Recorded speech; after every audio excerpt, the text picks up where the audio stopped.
Los Angeles में अजाब या बददुआओं का नतीजा, आसमान से आग बरसने लगी, शोलों की बरसात।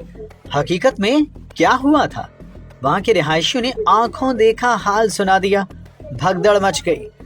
अमेरिका के शहर लॉस एंजलिस में लगी आग ने पूरे शहर को राख का ढेर बना दिया।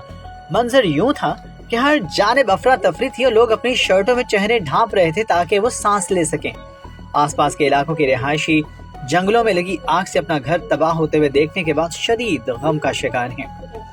LA काउंटी में तकरीबन 1,80,000 अफराद को इलाका खाली करने का कहा गया है।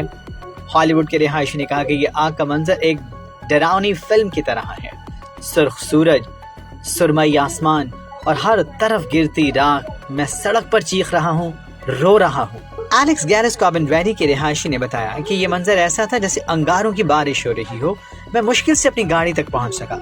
लॉस एंजलिस की आग ने पूरे अमेरिका को हिला कर रख दिया है। सोशल मीडिया पर सार्फिन की जानिब से जहां अफसोस और दुख का इजहार किया जा रहा है, वहां ये भी कहा जा रहा है कि गाजा के अंदर 23,000 घरों को इसराइल ने तबाह कर दिया था और ये उस बद्दुआओं का असर है कि अब 1 या 2 दिन के अंदर अमेरिका के हजारों घर जल गए हैं और 1,80,000 से ज्यादा लोग नकल मकानी पर मजबूर हो गए हैं।